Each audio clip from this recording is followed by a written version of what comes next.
Sobotu 26. júna usporiadalo Mestské kultúrne stredisko mesta Piešťany v kultúrnom a spoločenskom centre Fontána vernisáž výstavy Socha piešťanských parkov.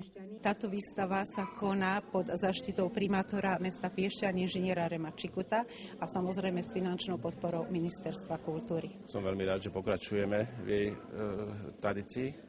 Som aj veľmi rád, že popri tejto výstave na Kúpeľnom ostrove beží súbežne ďalšia výstava v exteriéri, takže hostia, ktorí budú k nám prichádzať, majú teda si čo vychutnať a samozrejme ich vítam touto cestou, ktorí ešte nevedia o tom, že budú môcť v tomto roku sem prísť. Takže táto výstava, ako som už povedal, má svoju tradíciu, verím, že aj bude udržaná a urobíme všetko preto vlastne, aby sme takýmto spôsobom spríjemňovali pobyt Piešťancom, Piešťanov a aj hosťom. Návštevníci si mohli prezrieť tvorbu umelcov ako Martin Zurek, Martin Ševčovič, Dušan Blažek, Norbert Kelečéni, Robert Makar, Andrej Čila a ďalších. Dielo, ktoré tu vystavujem, vzniklo v roku 2003.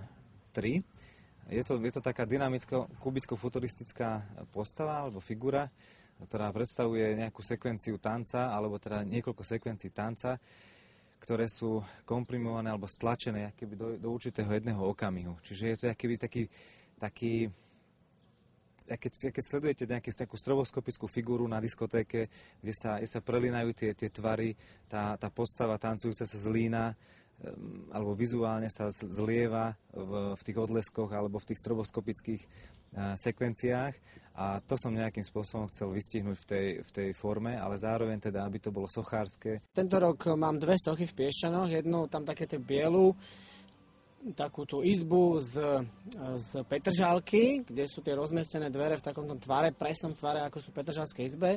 A tuto je vchod a je to spravené takým spôsobom, že keď ľudia idú po tom chodníku, tak vlastne v prvom momente vidia tie dvere ako keby zatvorené a tým, že prejdú, sa im v podstate otvoria tie dvere. Čiže táto dielo je vidno z tej strany najlepšie, ako keby tak trochu dynamicky. Tak je to rozložené, aby sa vám vlastne ten priestor medzi tými dvomi formami otvoril a tým by ste mali pocit, že sa vám to akože otvára. A sú to dvere, ktoré si každý môže vyložiť ako chce. Bohužiaľ, súčasné výtvarné umenie už je 100 rokov také, že čokoľvek si pod tými dielami predstavíte, tak to je pravda. Dneska, čím sa to prezentuje, moja práca sa volá Sondy. Je to jedna časť mojej praktickej diplomovej práce na Vysokej škole výtvarných umení. A jedná sa vlastne o nejaké pomyselné sondy do duše človeka.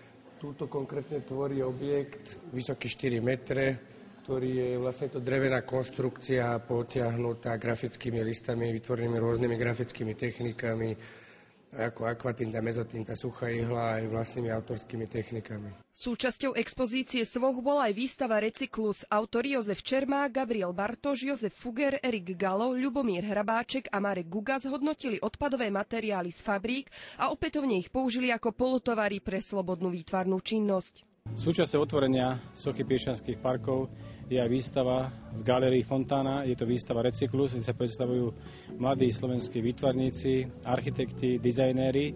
Pomedzi nich je aj tam na výstave zastúpená americká autorka Alison Moore. Títo výtvarníci priniesli do Piešťan také novum, že predstavujú divákom diela, ktoré sú z recyklovaných materiálov, čiže svet sa stále mení, vyvíja a oni tieto produkty používajú druhý, tretí krát. Vytvorili sme ako súbor nejakých škíc, ako keby diel, ktoré budeme ako v ďalších krokoch rozvíjať. Už potom záleží aj ktorým smerom sa vyberieme a každý vlastne si tam našiel ako keby ten svoj rukopis možno, ktorým by sa chcel uberať. Výstavu Socha piešťanských parkov si môžete pozrieť do 12. septembra. Tatiana Hužovičová, Televízia Karpaty.